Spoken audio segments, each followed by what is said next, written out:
nations to encourage quality investments and large projects in the infrastructure, energy, and production field, with a focus on training and education in the African continent. It is the same spirit of the Global Gateway promoted by the European Union and specifically aimed as well at the African continent. We consider the PGII, the Mattei Plan, and the Global Gateway the three pillars of a broader G7 strategy to build a new model of partnership with the African nations. To this end, we intend to create between these three initiatives structured synergies and coordinated activities to maximize efforts and investments and those obtain greater benefits for everyone. The first element of this synergy, which I am very proud to announce here today, is Italy's choice through the Mattei Plan to contribute alongside the EU Global Gateway to one of the strategic projects of the PGII.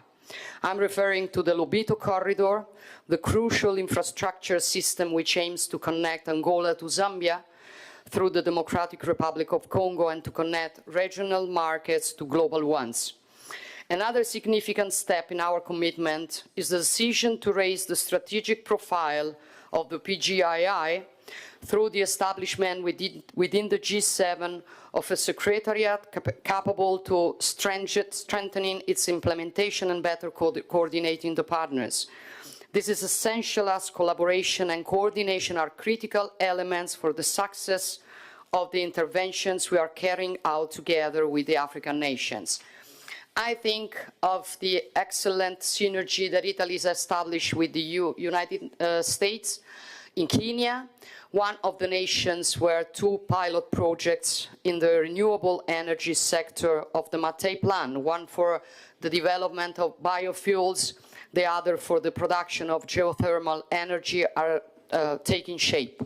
To accelerate the implementation of all these initiatives, it is crucial to pool and combine financial resources. We have worked extensively in recent months in this direction, and I am particularly proud to announce the establishment, together with the African Development Bank, of innovative financial instruments which are open to the contribution of those interested in developing co-investment strategies. And I would like in this context to acknowledge the United Arab Emirates for having made an initial contribution to our multi-donor fund, a fund that we hope will also grow together with you in the coming months. Alongside all this work, we also intend to support the virtual platform for investments in Africa, launched by the African Union and the OECD to improve transparency and public policies on investments in the continent. This is an instrument that aims to enhance the great potential of African nations which are strengthening their ties through a free trade area on a continental scale.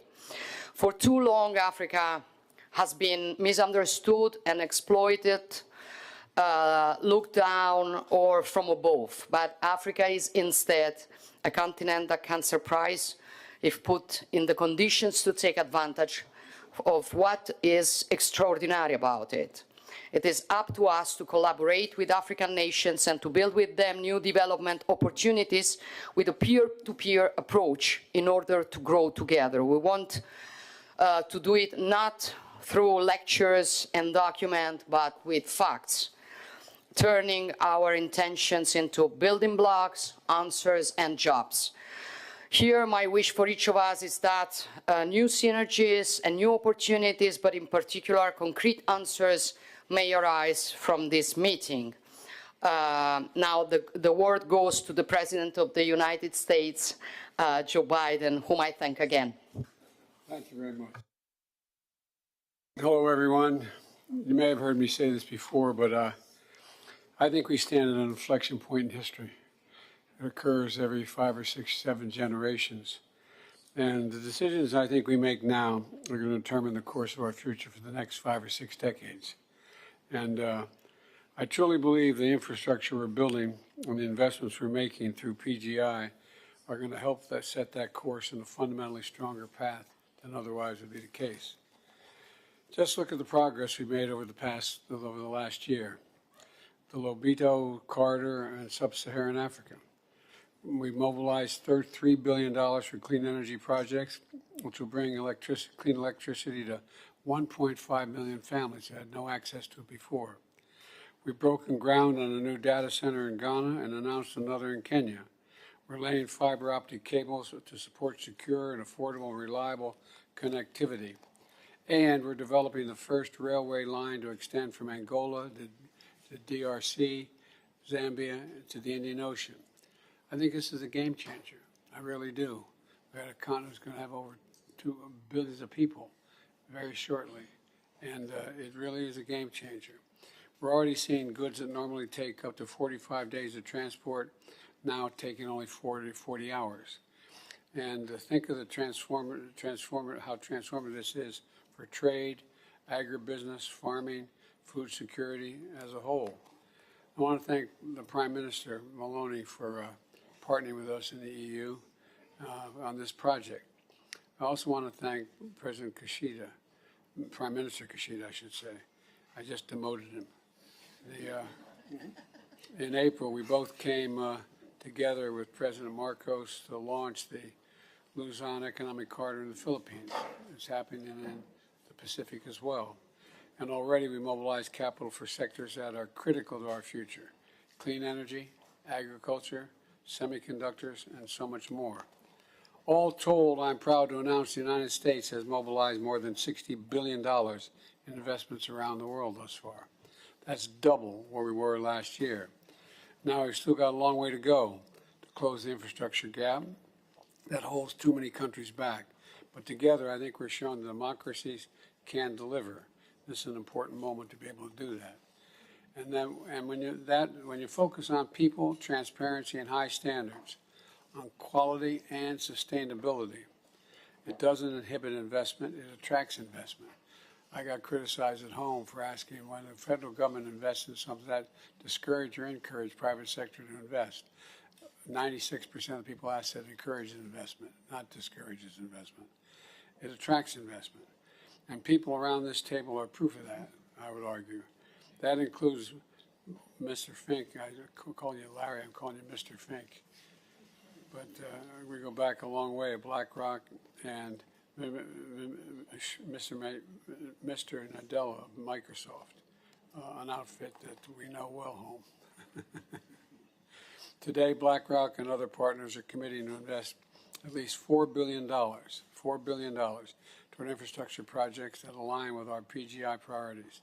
And Microsoft recently announced $5 billion investment into digital infrastructure, including $1 billion for a data center in Kenya. That's a really big deal. This is because the G7 and our partners created opportunities for sound investments in infrastructure. And we mobilized our own capital and created efficient ways to de-risk projects so the private sector could get on board more easily. And you are getting on board, and that's not just U.S. companies. So let me close with this. During the G7 summit, we're addressing a range of issues: clean energy, economic development, global security, food security, orderly migration, digital connectivity, and infrastructure is central to our progress across all these challenges, every one of them.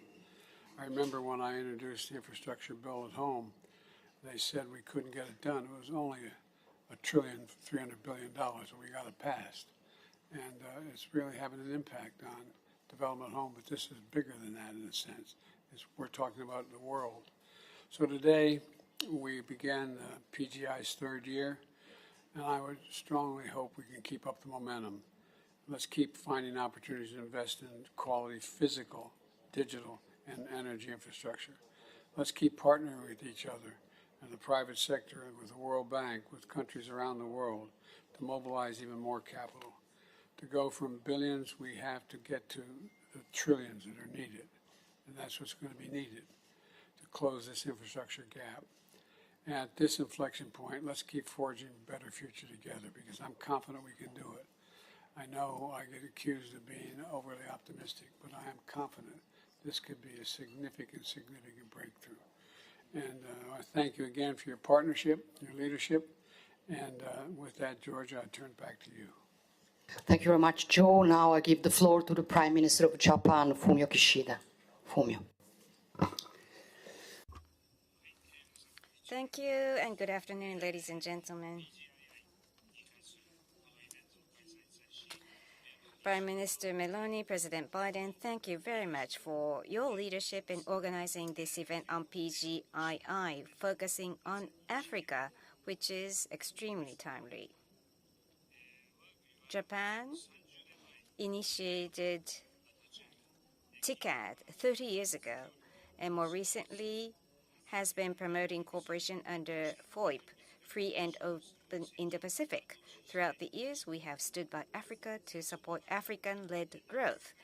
In such process, we have put efforts into wider regional development, including the Nacala Corridor, along with the Lobito Corridor, which is advancing under the PGII.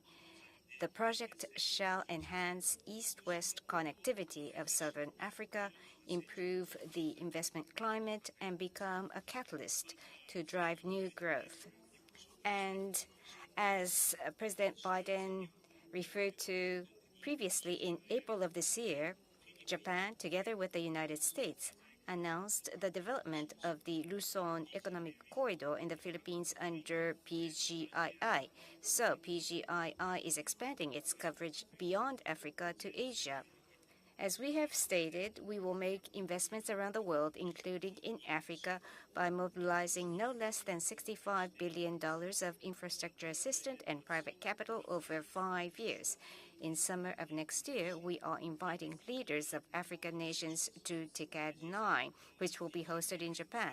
The deliverables of the G7 and PGII will feed into TICAD as we continue to strongly push forward growth in Africa, leveraging quality infrastructure. Thank you very much, Fumio. We now have some intervention from top representatives of leading Italian and American companies.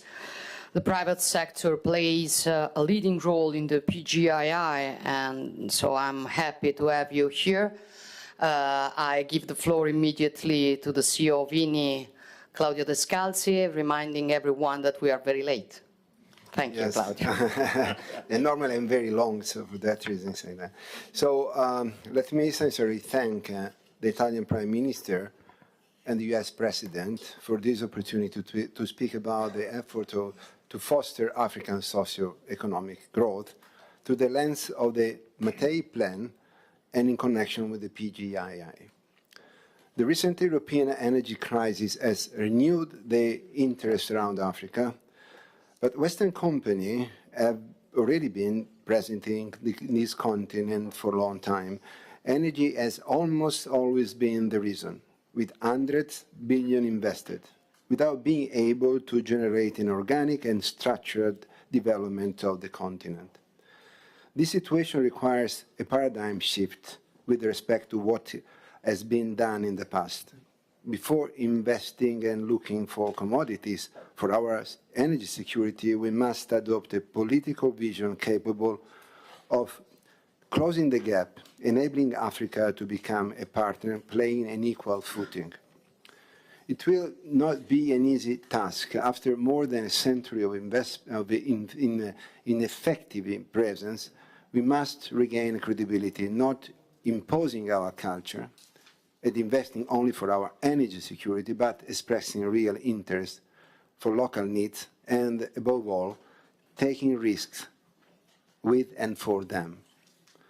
For example, talking about sharing risks, more than 80% of the gas that Eni has produced in Africa in the last decade has been destined to the African nations to improve energy access, instead of exporting it in a more secure and profitable way. This approach created a different relationship based on mutual trust, allowing us, during the energy crisis due to the Russian invasion of Ukraine, to quickly find gas available for Italy's energy security without reducing the quantities given to the local market. Another example is our agri-feedstock initiative, which was referred by Italian Prime Minister and planned to be scaled up by the Mattei Plan. In several African nations, we produce vegetable oil for our biorefineries to decarbonize transport sector, generating jobs for 1 million farmers by 2030, and developing a long-lasting agriculture sector. In the last 10 years, Eni has invested nearly €500 million in 13 African countries in economic diversification, agriculture, education, healthcare, water access, sanitation, and clean cooking. The efforts of a private companies alone without a convergent and structural political will is unlikely to bring sustainable results.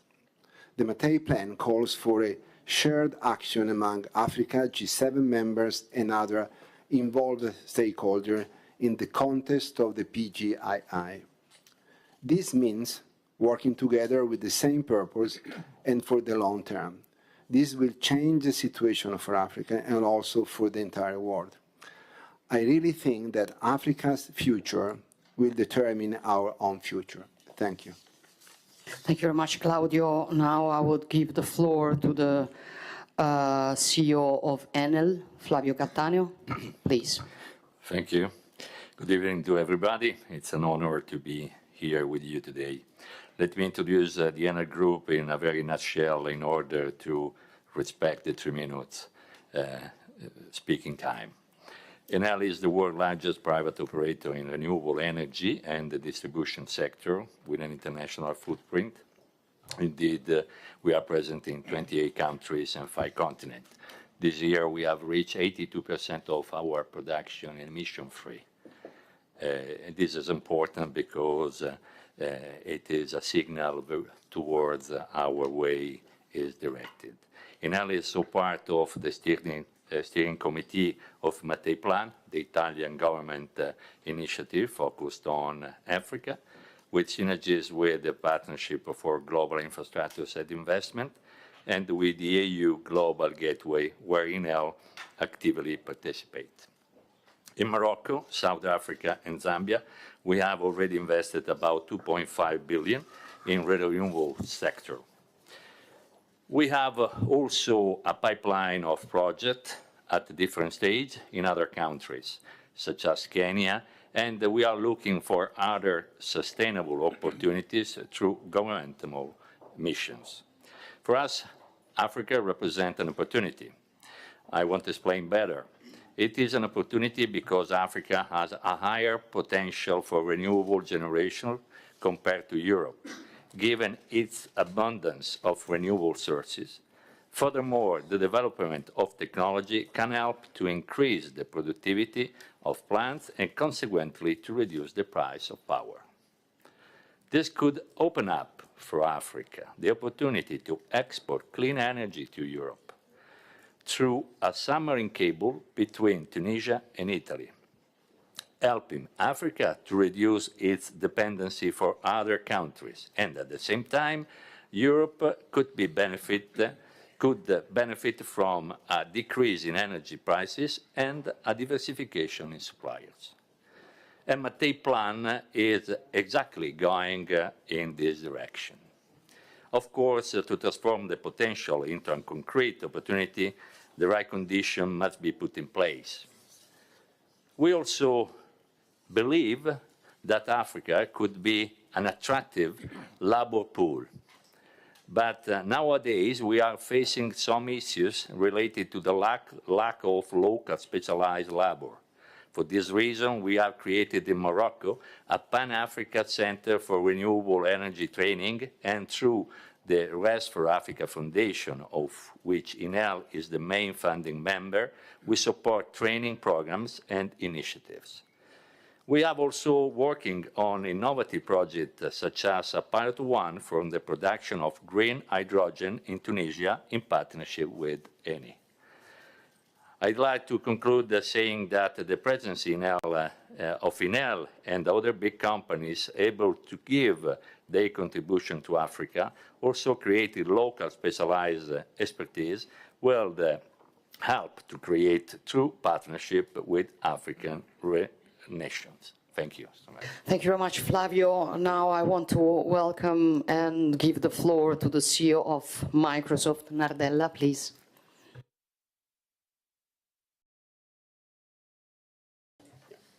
Thank you very much, Prime Minister Maloney and President Biden, for the opportunity this afternoon to really participate in this very important discussion about scaling partnership for global infrastructure and investments to support very high-quality infrastructure financing in low- and middle-income countries. It's encouraging to see the partnerships continue to expand and gain momentum. As this partnership is recognized, we are entering a very new age driven by AI, which has made clear the critical importance of both digital infrastructure, connectivity in every sector of the economy in every corner of the world, as well as energy. There's no doubt that AI is amongst the most transformative technologies of our time, and we believe it will fundamentally bend the productivity curve for every individual organization and industry sector, and help us address some of our most pressing global challenges, including in the world's low and middle-income countries. At Microsoft, we have this saying where we say that we only succeed if the world around us is fundamentally succeeding. Therefore, we are very, very focused on ensuring that every country can benefit from this broad technological shift while mitigating its risks.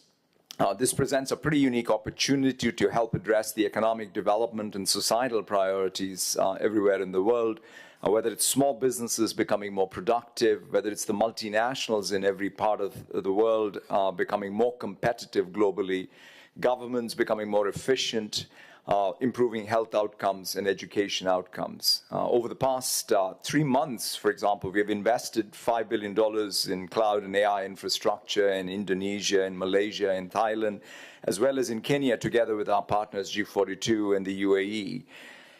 And this is work designed to drive that broad spectrum economic growth, innovation, and connectivity to driving productivity. But we recognize that this requires more than just infrastructure, which is why we have also launched initiatives to provide the broad-based AI skilling opportunities, strengthen cybersecurity, and support startups and innovative companies around the world. And we already see many examples of this impact in action. I was in Indonesia recently, and I saw how Indonesian farmers are improving their yields, to Kenyan street vendors who now have access to credit for the first time. We also know infrastructure of the future has to be sustainable. This is why we're investing in all the carbon-free energy, as well as efforts to develop greener steel and concrete to build our data centers and also make our silicon more carbon-free and efficient. At the same time, this ambition is not something that any one company, or for that matter, any one country can accomplish on its own, and it requires broad partnerships across private and public sectors. For example, we need regulatory innovation to enable multiple countries to share digital infrastructure when located in neighboring regions. That's why what we did in Kenya, where we created a trusted data zone for all of the East African community in partnership with the government and G42. It ensures governments and companies across the region can store their data in our data center with assurance that their own privacy, cybersecurity, and other legal rules and protections will continue to be applied. This is just one example of the type of partnership and innovation in regulatory environment that is required in order to be able to really drive this next generation of infrastructure. To close, I'm incredibly optimistic about our collective opportunity, and I'm looking forward to working together to help people and organizations around the world to apply this new generation of technology to grow and thrive. Thank you all very much. Thank you very much. Now I will give the floor to the CEO of BlackRock, Finn. Prime Minister Maloney, President Biden, Your Excellencies, thank you. I'm honored to participate here today about a conversation on the partnership on global infrastructure. Last November, BlackRock had a chance to offer some thoughts about how the G7 and the multinational multilateral development banks could unlock more private capital for infrastructure in the emerging world. The IMF and the World Bank were created 80 years ago when banks, not markets, financed most things. Today, the financial world is flipped. The capital markets are the biggest source of private sector financing, And unlocking that money requires a different approach than the bank balance sheet model of yesterday. There's still a lot of work to be done, but reform over the past 8 months have resulted in billions of new dollars for the developing country's infrastructure. That's what you saw last week with the announcement of the Investor Coalition. BlackRock, GIP, KKR, and other major firms will deploy $25 billion in Asia's emerging economies. In a way, it's an Indo-Pacific counterpoint to Italy's Mattei plan, which is helping African economies grow, and that's important. Every country in the world needs a growth strategy. But if I could convey one more important message today, it would be the countries that need growth most right now are not just emerging economies. Great economic powers, including the G7, are in fact on the list and need growth going forward. All of us are staring down a growth dilemma. Whether we solve it or not, it's a significant economic fork in the road for our countries.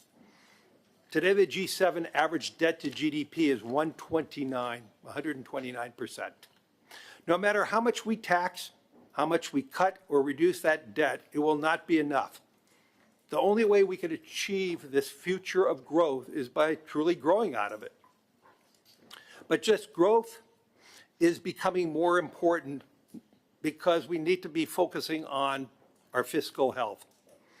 It is also becoming much more difficult to achieve. Within 25 years, most of the G7 countries will be on demographic downslope. Working age population will decline. The ceiling on growth will get lower and lower. This is why building new infrastructure is critical, especially through public-private partnerships. Infrastructure investments is a counterforce to the high-debt, low-growth economies. It does the opposite. It catalyzes growth without necessarily adding to public debt. This is true for every kind of infrastructure, from airports to data centers, and importantly, in the future, AI. With AI, the infrastructure is actually a double catalyst. The electricity demand from data centers is causing the U.S. energy sector to grow after 15 years of stagnation. AI also will make people more efficient, meaning our smaller future workforce can still become more productive than the larger current workforce. Building this infrastructure for growth will require something from us. It will require pragmatism. We'll need pragmatism in financing. Some of the new data centers require 1 gigawatt of power. At BlackRock, we estimate the infrastructure alone, this is before chips, could be as much as $10 to $12 billion per project. Between now and 2040, the world will need to spend $75 trillion repairing old and building new infrastructure. Asking taxpayers to shoulder the $75 trillion of new debt is not something countries can fiscally or fairly do for our future. Instead, there is a huge, vast pool of private capital. We need pragmatism in policy, specifically permitting, especially at the G7 level. When President Biden signed the Inflation Reduction Act 2 years ago, the law's clean energy infrastructure was projected to reduce 710 million metric tons of carbon emissions by 2030. But if permitting delays continue, the new production may only be under 500. And this is a lesson for all of us. We need to be focusing on the pragmatism of permitting to move forward. And we need pragmatism for energy. Much of the new infrastructure being built is for renewables. BlackRock recently invested in Africa's largest wind farm near Lake Turkana in Kenya.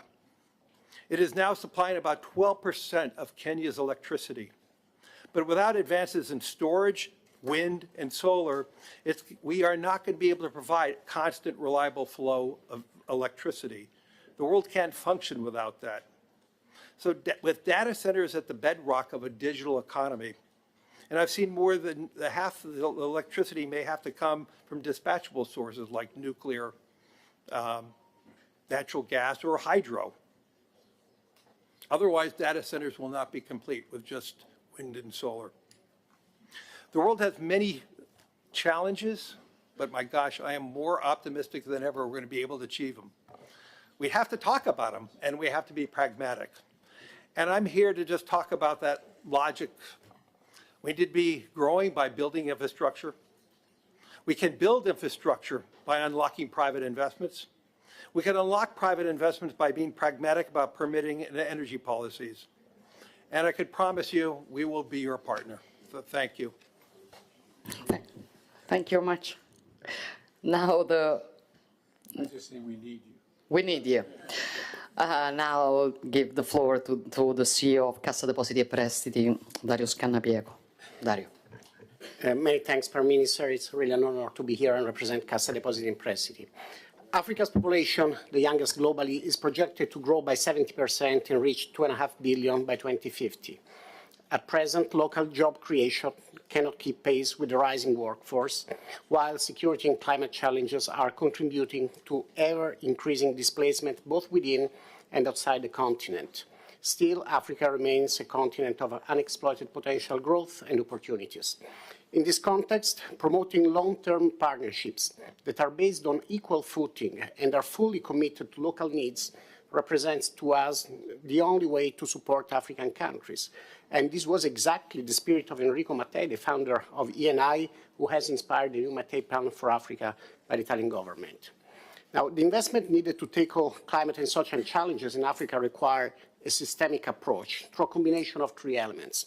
First, public resources to provide risk mitigation and technical support, which are crucial elements to prepare bankable projects.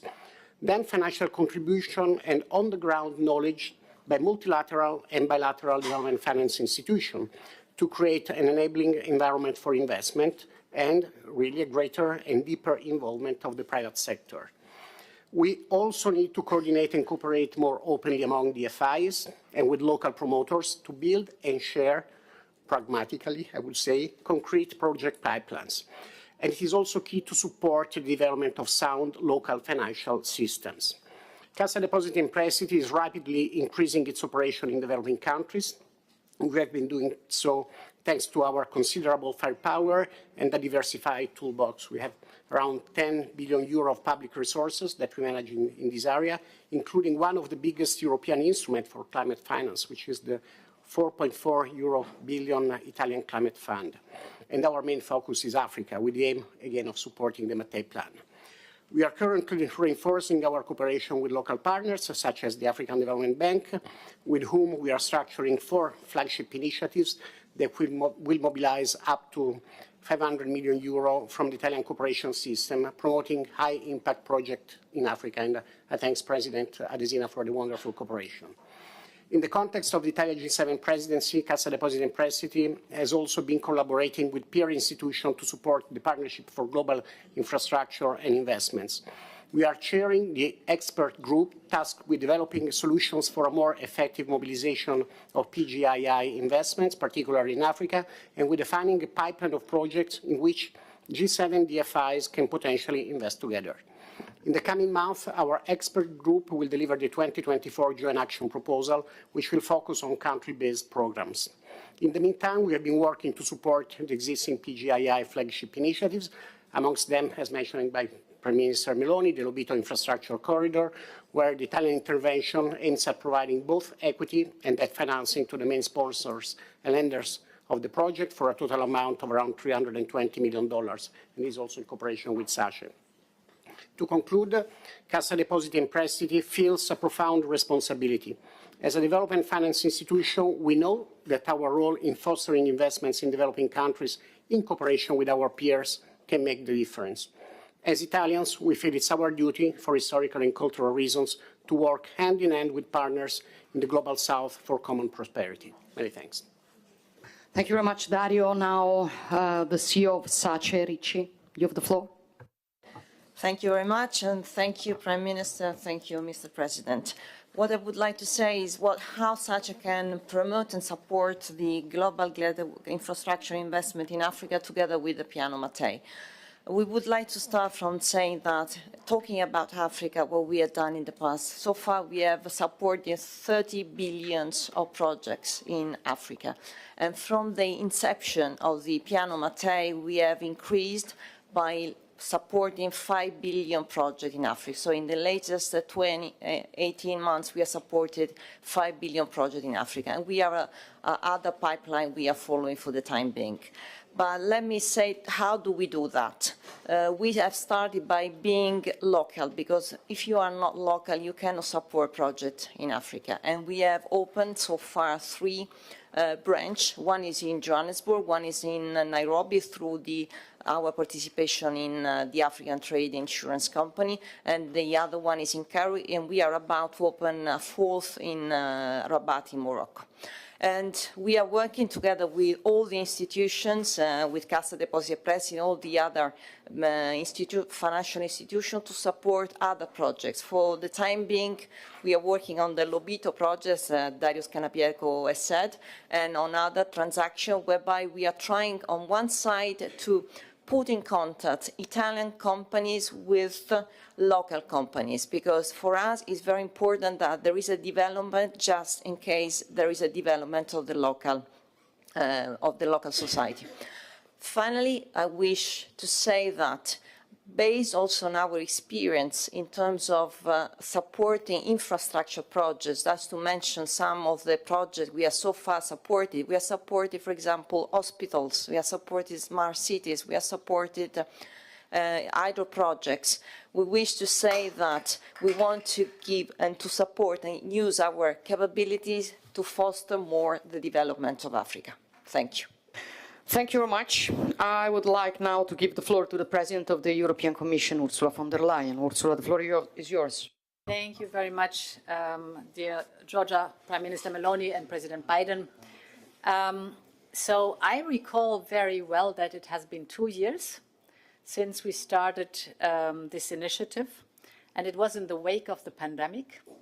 It was at a time where we had the energy crisis because of the war of aggression of Russia in Ukraine, and we had a food crisis. And this was the time where we joined forces and said we need a major investment program for infrastructure abroad. PGII was born. The European Union is contributing 300 billion through Global Gateway, and it's fantastic that we have the Mété plan now also joining. We wanted to create an alternative for this infrastructure investment. And it is not only the financial firepower that is impressive, but PGI is sustainable. It's good for the planet, but it's also good for the country's finances, if I may say so. And this combination makes our offer different to others. Important is that we want to bring long-lasting benefits to the local economy of our partners. And of course, we need the strength of the private sector. And therefore, it's wonderful that you are here tonight. The PGII is designed to support basically your global investments. And at the same time, of course, we rely a lot on you and your knowledge and your expertise. You are pioneering the technologies of the future. We just heard it. You are pioneering the energy of the future, if I look at the clean hydrogen, for example, or at the topic of climate-resilient agriculture, and I could go on and on and on. What I also think is very important, you have a vast know-how how to train the local workforce and also how to step up new industries in other continents. So we, of course, have our part to do too, for example, to create the legal framework that is necessary. And Larry Fink, I heard you on speed and permitting. Indeed, it was exactly in that crisis that we increased drastically the speed of permitting, for example, for renewables in the European Union. So we should copycat that when we are in projects, for example, in Africa, that we make sure that the legal framework is conducive and it helps you to speed up because, yes, we know how important that is. Our part is also to invest in education for the local workforce, be it vocational training, be it schools or universities. So it's a fantastic mixture, and this makes our partnership unique. PGI means top quality from our companies. It means transparency of our investments, and it means trust between equal partners. So thank you very much for having you here tonight. Thank you, Ursula. Please, the Prime Minister of Canada, Justin Trudeau. Thank you, Georgia, and thank you to President Biden for bringing us together. It's also great to see other leaders, including global business leaders like my old friends Satya and Larry. Good to see you guys again. 2 years ago in Germany, as Ursula pointed out, we made a bold commitment. Together, government and business alike, we pledged to mobilize $600 billion to meet the demand of infrastructure financing in low and middle income countries. And we pledged to do so in a way that prioritized environmental standards, the green transition, strong labor, and gender equality for everyone. This work is about fostering the kind of stability and prosperity that has benefits for us all. We've made important progress together already. Last year at the G7 in Hiroshima, Canada announced $335 million for infrastructure initiatives focused on combating the climate crisis and building climate resilience. And we also committed $750 million through FinDev Canada, our development finance institution, to expand their global efforts to meet demand for infrastructure and to promote sustainable and inclusive development. But of course, there's so much more to be done. Canada will continue to leverage the expertise of our private sector and invest in growth that benefits everyone. To build on our progress, we'll deliver an additional $720 million to FinDev Canada for its new concessional finance facility to provide low-interest financing for sustainable development in Latin America, the Caribbean, the Indo-Pacific, and, of course, Africa. We're doing this to lower the risks for private sector partners and ensure they're able to put their capital to work in priority markets to solve today's big challenges. We're also providing almost $127 million in loans and grants to support an equitable energy transition, specifically in South Africa. Like Italy's ambitious Mattei Plan for Africa, these initiatives support Africa's clean energy initiatives. On top of that, we're providing $510 million to the Inter-American Development Bank's Net Zero and Climate Resilience Accelerator Fund. This funding will support the development of new technologies and business models.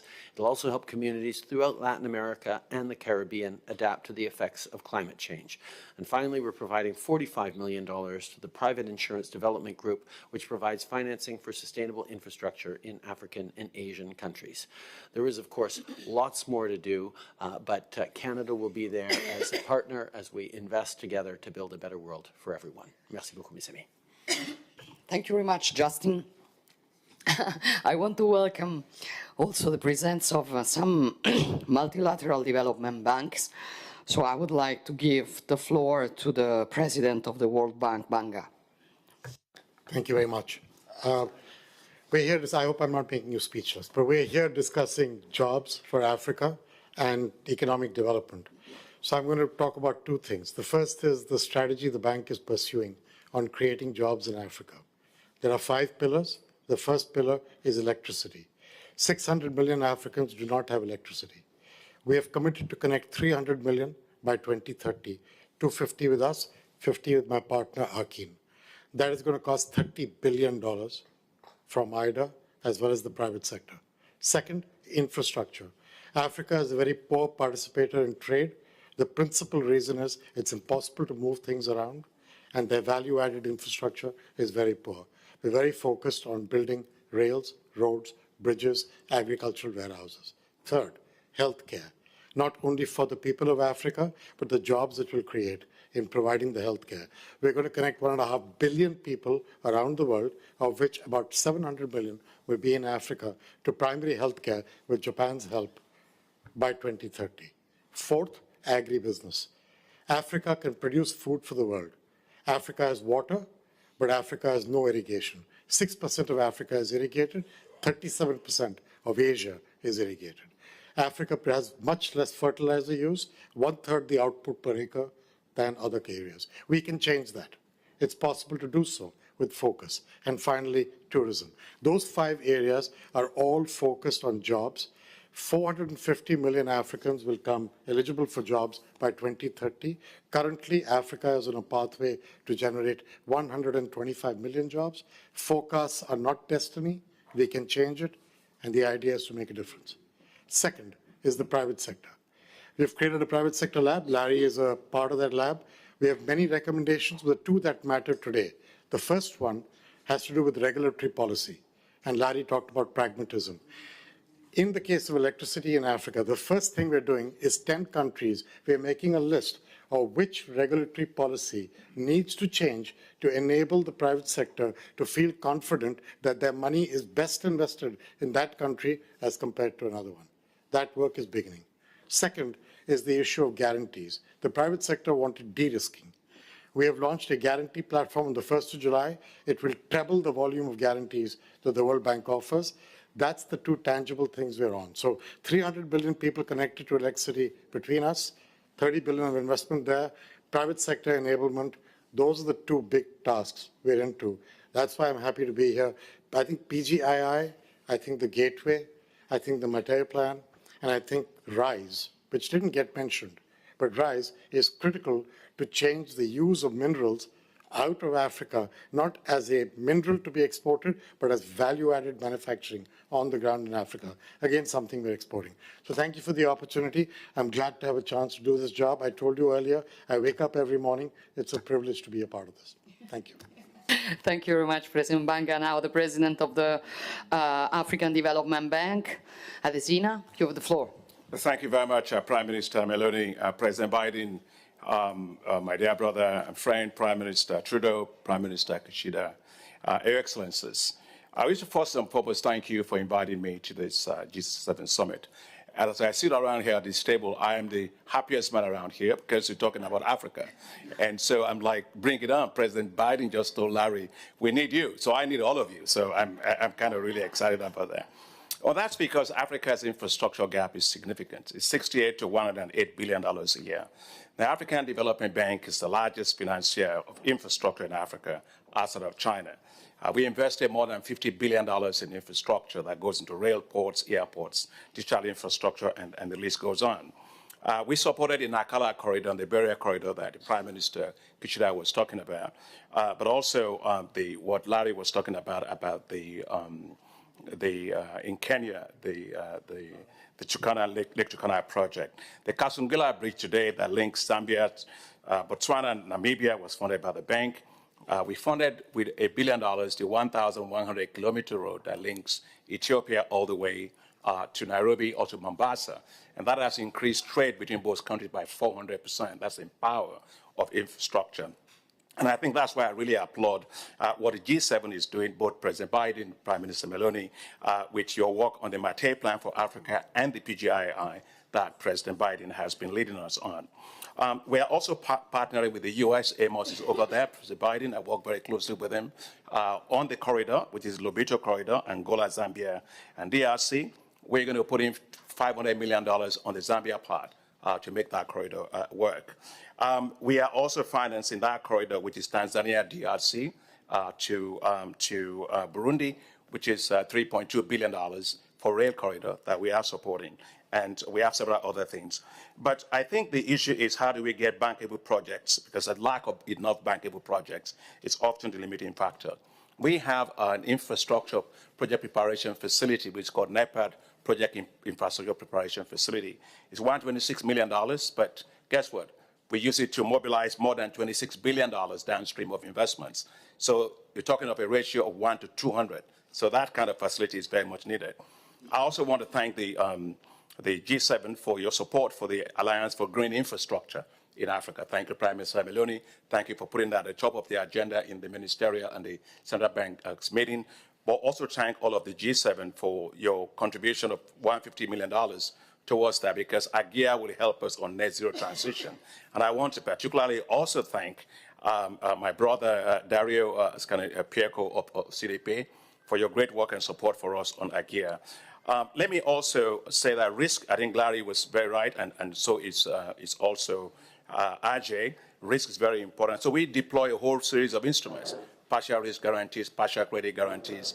And so we, just like Ajay was saying, we put all that together to form an Africa guarantee platform that will deal with project risk, market risk, financial risk, and also political risk, which is very important, so we can actually de-risk infrastructure. I also want to just close by saying that we have something called the Africa Investment Forum. It's a platform we put together 5 years ago. When people talk about Africa, they say, well, there are no bankable projects, nobody's going to finance it. It's not correct.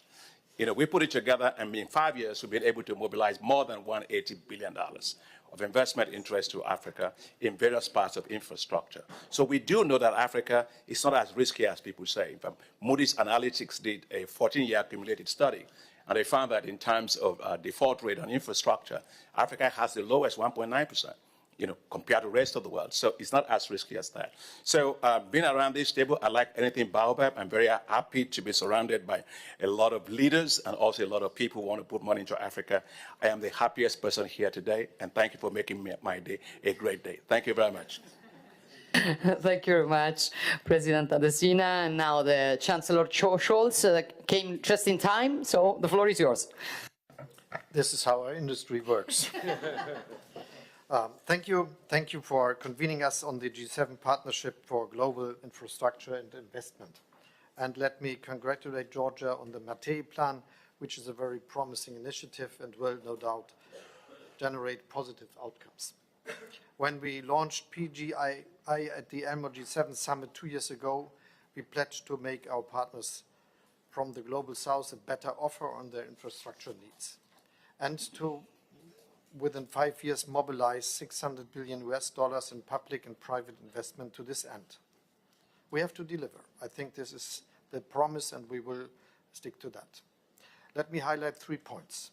Firstly, I very much welcome that as G7 we are stepping up our coordination to deliver on our common goal of fostering high-quality global infrastructure. This is an important step and a sign of our collective determination. And secondly, Germany is delivering on the economic corridors we have announced last year. Concretely, together with the German private sector, we are investing more than €1 billion along the Lobito corridor. This corridor will better link Central Africa to G7 markets and boost the cooperation between the G7 and the African continent. And thirdly, my key takeaway from the G20 Compact with Africa conference in Berlin last year is that African leaders are calling for a closer energy cooperation. Germany stands ready as a partner. This is why I'm particularly happy to announce that Germany is joining forces with Namibia in the field of renewable energy and green hydrogen. Germany supports the production of green hydrogen in Namibia at large scale by using foreign trade promotion instruments. This way, we are aiming to support the mobilization of a multi-billion euro private investment project. Together with the German private sector and our Namibian partners, we are setting up the biggest hydrogen projects in sub-Saharan Africa. In addition, Germany will support the development of a green hydrogen and renewable energy industry in Namibia with at least €100 million of direct public support.